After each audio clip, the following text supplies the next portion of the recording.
Once again, today we get to see why they call a convenience store a stop and rob.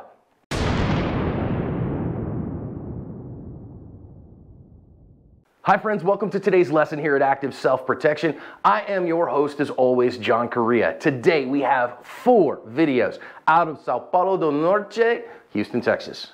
This is not a paid endorsement, but Cigars Daily is a friend of Active Self-Protection, and like Active Self-Protection, they are active in the fight against human trafficking all over the world. If you like cigars, check out their excellent YouTube channel and pick up some sticks to support the work they do.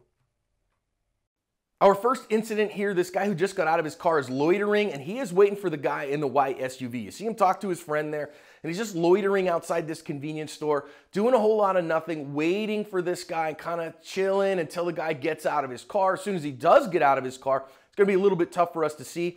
Dude pulls a gun on him, threatens him with that gun, and demands his stuff.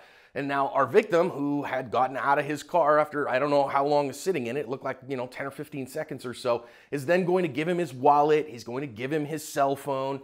And again, I think he just kind of negotiates with the guy a little bit here. And as soon as he has it, our perp just kind of casually saunters off while our victim kind of walks off away from the danger zone as well. And then our perp is going to get in the car and run off. They haven't caught him. So if you got any information, make sure to send it through the link in the description to the PD. Now, our next one here, you're going to see this guy. He's actually walked up. He hasn't even driven in. And he is just going to walk around for a while, sped it up for the sake of time, and just act like a customer. Grab some stuff. Oh, okay, I'm going to pretend like I'm buying this. And then when he gets up to the register here, and we've seen this so many times, as he gets up to the register, he is going to pull a firearm, stick it in the guts of the clerk for just a minute, point the gun at him, and then show him his face, which seems really stupid to me because he's got to know that that's on surveillance footage. But now shows him his face, says, yeah, man, I really mean it. Now he's going to come around here and point this gun at the clerk, who is super compliant for him. He's like, okay, man, he already has the register open, has put it in a bag for him. And he's like, oh, hey, we've got, like an extra stack of change bills underneath this thing here. I don't know why he's keeping it in that, but he is, oh, I've got some extra stuff down over here as well. And notice our perp is just going to kind of keep him there and go, okay, what else you got? And he's going to come back over to his goodie bag full of cash and put that in there. And then kind of think about, okay, what else you got for me here? And the guy says, man, look, I don't have anything else for you in this particular case. Gets down on his knees and puts his hands behind his head, which I think our perp now is going to ask, what kind of cigarettes do I want to steal from here as well? I don't know if he grabbed any or not, but then he is going to then exit pretty calmly and then run off down the street. He didn't even have a car. He actually kind of ran off down the road. Again, cops are still looking for him. In this case, we have 3 perps. Going to see 2 come in immediately, and the third one is going to post up there at the door at this pawn shop. So they were buzzed in, but then this guy's going to keep that door open while our perp points a gun at the clerk. And you can see the clerk's like, hey, man, I don't want any problems. Down there on the lower left, see this guy kind of swaying. You can see all the nervous energy that he has and that he is like a cat on a hot tin roof there. And he's going to finally jump down here in just a second to get into the register and stuff. And you're going to see the second guy going to take our clerk and point off in another direction. We don't get to see a lot of that in this particular one. But you're going to see our main perp here who is acting like a fool with his pants on the ground, dated pop culture reference. And he is going to then grab all the cash out of the register and then go over and find his buddies and see what the heck they are doing. They're going to look around, and I don't know that they got anything else out of there. They are then going to run off. Now, this last one, you see these 2 dudes. They are coming over to this convenience store here, and they are going to post themselves up by the door. There is one car. It's like 10:30 at night, and this guy's come into the convenience store to get some stuff. They're going to see this guy come out of the convenience store. He doesn't see them because they're kind of hiding behind that little enclave there. Come over and basically muzzle stroked him immediately, like stuck a gun in his face and poked him in the face with it, knocked him to the ground, demanded his wallet, his phone, and his keys. And he's going to give all 3 of those up to our perps, who are then going to steal his car and take off with it and have a bit of a joyride. Go read the original on this one. They then went a few miles down the road, used his debit card at a different convenience store, got caught on camera doing that, then tried to use it again the next day and were unsuccessful. They did recover the car. They're still looking for the perps. Oof, man, serious stuff out of this one. You know, if you want to get sneak peeks of videos to come, analysis that's kind of behind the scenes, and just me living that life, go follow me on Instagram, which it's pretty simple, at Active Self Protection, and you'll get content like that from me a few times a week. Big lesson out of this first one is you pull into a parking spot, okay, fine, you're in a transitional space. You got to pay attention outside the car, not inside the car, outside the car, to see what's going on. Everybody gets sucked into the inside of the vehicle, but instead you got to pay attention outside because you'd have seen this guy doing something he shouldn't have been and maybe just avoided it entirely. Now, I've sped this part up just for the sake of time. We don't really get to see what happened here. The angle isn't great from the camera for us, but he gives up his stuff. Okay, fine, compliance can be a good strategy. He gives up his stuff and the guy runs off. All right, cool. I think prevention, the bigger one here.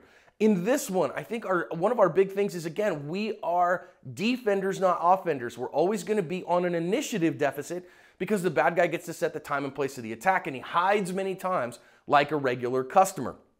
Exactly what happens here. Now he shows the gun, and I want to say, okay, fine. Some folks are going to say, well, wait, what would we do here? Would we take it away immediately? Probably not. You're not going to start a disarm attempt across the counter like that simply because your length is not so good. But here's an opportunity right here. We talk about counter ambushing opportunities here. This guy comes around, decides to go around the other side. I don't really care how long your draw takes. You know, you could time your draw with a sundial and be able to get a gun out here in time to counter ambush this guy when he comes around the counter. Do I recommend that all good, sane, sober, moral, prudent people carry firearms? Yes. Knowing that this is a great time because a guy has turned away from you, that's your time to launch your counter ambush. So pay attention in the armed robbery. The robber may very well give you that time to end the threat quickly. Now, this guy didn't take it. Compliance worked for him in this particular case. And I know some people are going to say, well, it's not my money. It's the company's money. I don't need to do anything to defend it. It's not the money that's at risk. It's your life. And okay, fine. I think this guy does a fine job. I don't care about the company's money. Here, you can take that. We got some more here. Here's the stuff you got. That doesn't bother me at all. And I know company policy is going to be just give him everything that he wants. But I think you had opportunities there to launch a counter ambush if you wanted. Here's a second one right here. Notice that, again, turned away from you. Got a 2-second draw to first shot. Again, can get ahead of this guy, but that takes a little bit of training to be able to consciously and regularly get your firearm out that fast. I don't love getting down on his knees here with his hands behind his back. That to me, man, oh, that starts to get to the place where I'm not cool with that. Now this guy runs off. All right, cool. Now, interesting bit on this next one here. Notice there that we got 3 guys and we have controlled access, but we have a doorman. A doorman is pretty common in armed robberies when we get multiples. And an interesting bit there you notice is that keeps them from being able to close the door and lock those guys in. I don't love the idea of locking somebody in who's an armed robber, by the way, but okay, fine. Now, our clerk is just, hey man, whatever you want to do, that's fine. Look for your opportunities to counter ambush and use purposeful compliance. Yes, sir, full compliance, anything you want, man. I'm going to get that for you. And now watch. Now, I know some folks are going to say, aha, he had an opportunity here because the perp with the gun's not looking at him. But this is not a great opportunity for a counter ambush. Multiple attackers. Every time you add an attacker, you increase the difficulty in the event by an order of magnitude. And of course, if you try to draw a gun here, that robber who's paying attention to you is probably going to foul that draw or at least make it a contested draw. Got to have positional dominance. So make sure that you're doing that at the right time, not the wrong time when that guy's paying attention to you, because now there is the opportunity. Notice here, now both bad guys are not looking at me at this moment. Their attention is diverted elsewhere.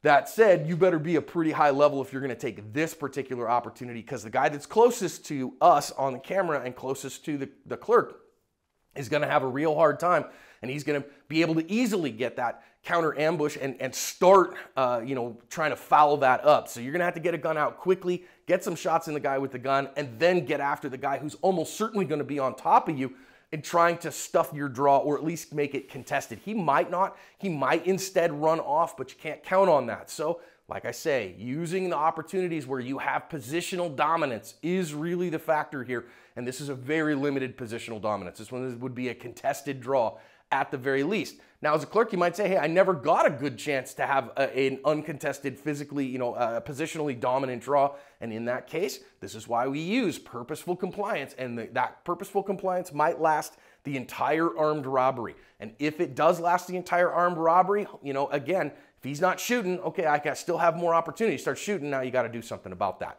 Now, our final armed robbery here, again, is going to really be down to paying attention.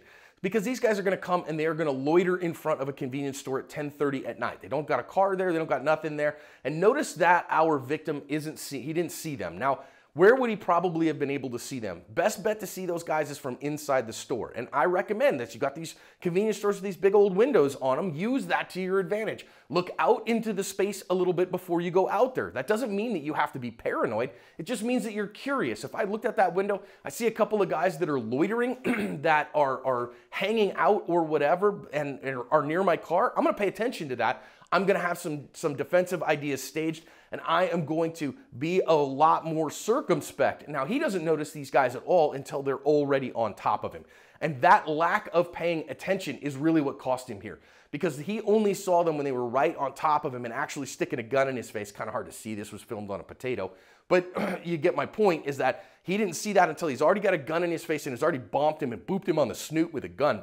And you don't want that. That is a bad day. At that point, even if you have a firearm, you're not going to be able to draw it. Your best bet at that point is probably to comply. Of course, you draw it if he starts shooting at you or something like that.